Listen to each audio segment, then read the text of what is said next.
Assalamualaikum warahmatullahi wabarakatuh. Apa kabar kalian semua? Semoga kita selalu dalam lindungan Allah Subhanahu wa taala.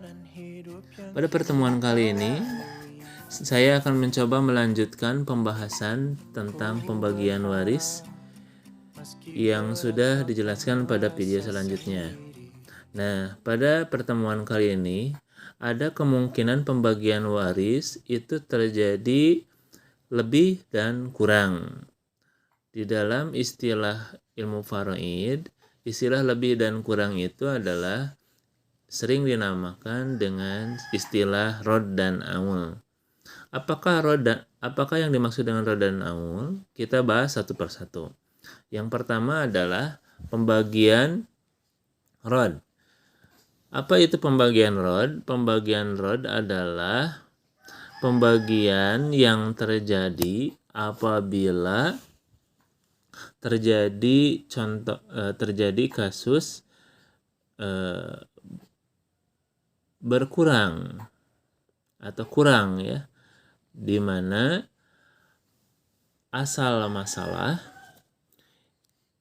ini lebih besar daripada hasil masalah atau hasil masalah kurang daripada asal masalah, terjadi pengurangan gitu. Akibatnya ketika terjadi pengurangan maka akan terjadi sisa, dan ini akan menimbulkan polemik di mana harta peninggalan mayit akan mengalami sisa. Nah, sisa ini akan dikemanakan? Sebagian para ulama memberikan solusi bahwa sisa pembagian waris ini bisa diberikan ke Baitul Mal. Namun bagaimana maslahatnya? Ternyata para ulama masyhur, jumhur ulama dan para sahabat itu memberikan solusi untuk sisa pada pembagian waris ini dikembalikan kepada ahli waris. Bagaimana cara pembagiannya? Kita lihat pada kasus berikut ini. Pada contoh kasus berikut ini. Jenazah meninggalkan tirkah atau total harta sebesar 120 juta dan meninggalkan ahli waris anak perempuan dan ibu. Menurut ayat Al-Quran dalam Furudul Muqaddarah, kedua ahli waris tersebut memiliki bagian 1/2, yang kedua adalah 1/6. Anak perempuan 1/2, sedangkan ibu 1/6. Kita ambil asal masalah sebagai pembagi bilangan pecahan adalah dengan asal masalah 6. Setelah dibagi kepada pecahan didapatkan angka bulat. 3 bagian untuk anak dan 1 bagian untuk ibu. Bagaimana pembagiannya? Yaitu 6 dikali 1 dibagi 2 hasilnya 3. 6 dikali 1 dibagi 6 hasilnya 1. Yang hasilnya adalah 4. Nah, inilah sumber permasalahan pada rod. Bagaimana pembagian kepada harta? Ini dapat didapati turunan seperti pembagian apabila dibagikan dengan cara pembagian yang normal itu tanpa menggunakan rumus rod. Cara pembagiannya seperti ini. 3 bagian ini harus menjadi pecahan dulu seperti yang sudah dijelaskan pada yang telah lalu, yaitu 3/6 kali harta 120 juta 1/6 kali 120 juta hasilnya adalah untuk ibu bagian setengah 1/2 adalah 60 juta untuk bagian anak, sedangkan untuk ibu adalah 20 juta. Apabila dijumlahkan, harta yang mesti diterima oleh Furudul Muqaddarah adalah untuk anak 60 juta, sedangkan untuk ibu 20 juta, keseluruhan adalah 80 juta. Nah, ini yang menjadi permasalahan. harta yang harus didapatkan oleh kedua ahli waris itu adalah 80 juta, sedangkan mayit meninggalkan 120 juta. Terjadi sisa 40 juta. Lalu bagaimana? Nah, menurut pendapat sahabat Ali dan Utsman, pembagian masalah rod bisa dilakukan seperti ini. Jadi pembagi untuk pecahan bagian itu tidak diambil dari asal masalah, akan tetapi diambil dari hasil masalah.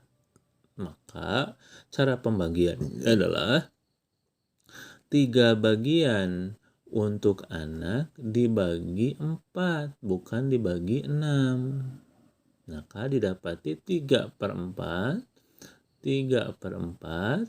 jadi turun ke sini, dikali 120 juta, dikali harta.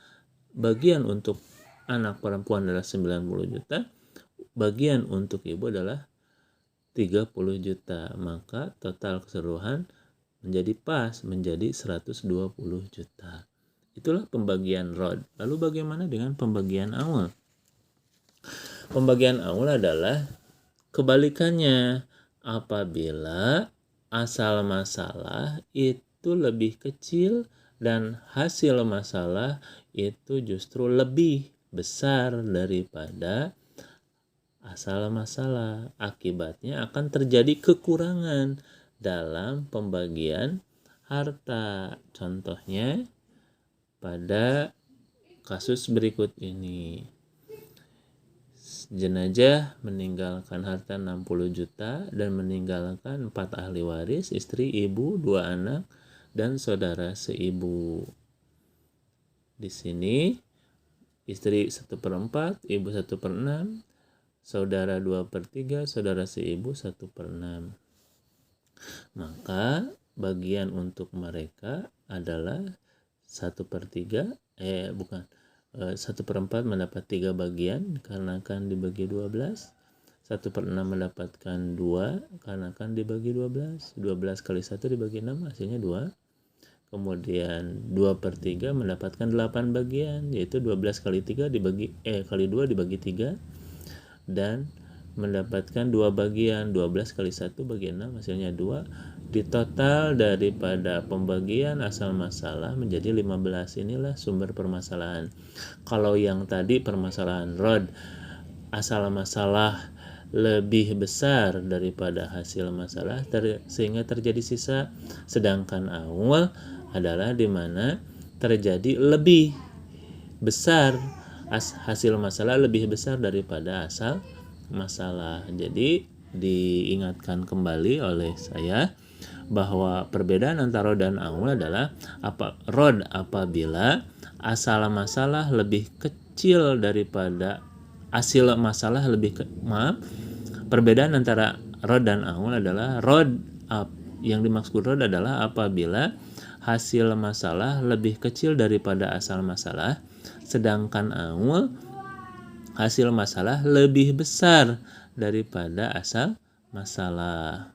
Nah, pada kasus yang ini jumlah harta yang harus diterima oleh ahli waris ini lebih besar daripada harta yang ditinggalkan oleh jenazah. Maka akan terjadi kebingungan di mana mencari harta tambahan untuk mereka, sedangkan jenazah meninggalkan 60 juta. Sudah pasti akan kebingungan. Nah, pada masa Umar bin Khattab, ada seorang sahabat Ibnu Abbas memberikan solusi pembagian warisnya itu sama dengan rod, bahwa pembagi untuk masalah awal bukan diambil dari asal masalah, akan tetapi diambil dari hasil masalah. Maka cara pembagiannya seperti ini. 3 bagian untuk bagian istri itu dibagi hasil masalah, maka jadi 3/15 dikali 60 hasilnya 12 juta untuk bagian istri. Begitupun pula ke bawahnya, sehingga hasil pembagiannya menjadi pas 60 juta. Harta yang harus didapatkan oleh ahli waris ini sesuai dengan harta yang ditinggalkan. Mayit meninggalkan harta peninggalan 60 juta, sedangkan harta yang harus diterima oleh seluruh ahli waris yang ada adalah 60 juta. Maha besar Allah dengan segala firman-Nya.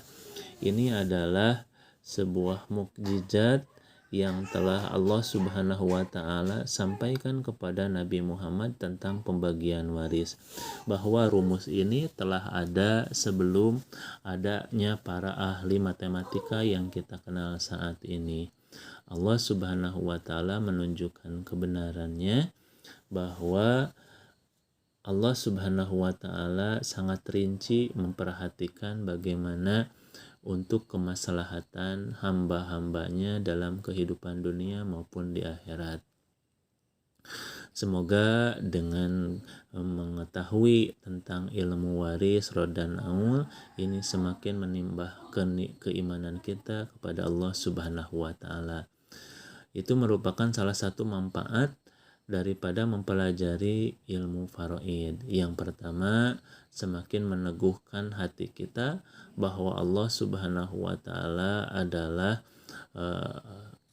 zat yang telah menciptakan kita dan memiliki wahyu yang benar-benar bukan ciptaan manusia, bahwa rumus ini disampaikan oleh Nabi Muhammad yang tidak pernah belajar ilmu matematika tapi dapat membagikan bagian warisan yang justru menjadi akar permasalahan dalam kehidupan masyarakat jahiliyah ketika itu.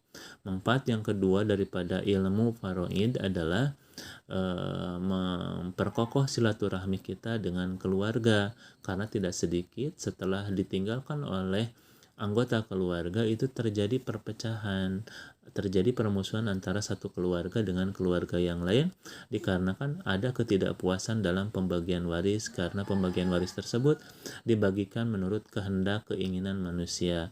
Namun berbeda ketika pembagian ahli waris itu dibagikan dengan menggunakan ilmu faraid melalui wahyu Allah Subhanahu wa taala. Ini akan memberikan fadilah yang berbeda. Maka akan terjadi kepuasan dikarenakan pembagian waris ini bukan kehendak manusia, akan tetapi kehendak Allah Subhanahu wa taala yang maha adil atas seluruh hamba-hambanya. Manfaat yang ketiga, menjalankan ahli waris dalam keluarga kita, yaitu menjaga wahyu Allah, menjaga sunnah Rasulullah Shallallahu Alaihi Wasallam yang tentunya akan berbuah pahala bagi kita semua. Semoga kita setelah menjalankan seluruh perintah Allah, terutama perintah pembagian waris dengan menggunakan ilmu faraid, itu berbuah pahala bagi kita semua. Bahkan mungkin apabila kita melaksanakan ilmu faraid, ini akan menjadi salah satu wasilah kita untuk dapat berkumpul kembali dengan keluarga kita di surga Allah Subhanahu wa taala. Mungkin itu yang bisa saya sampaikan pada pertemuan kali ini. Semoga apa yang disampaikan ini berbuah kebaikan buat kita semua dan bermanfaat bagi semua. Video ini mungkin tidak sempurna, maka dari itu saya sarankan untuk membaca lagi referensi yang mungkin lebih detail dan dapat dimengerti untuk menambah wawasan kita tentang ilmu faraid, khususnya pembagian rod dan aul. Baik, pertemuan kita dicukupkan sekian. Semoga bermanfaat. Kita tutup dengan doa Rabbana atina fid dunya hasanah wa fil akhirati hasanah wa qina adzabannar. Assalamualaikum warahmatullahi wabarakatuh.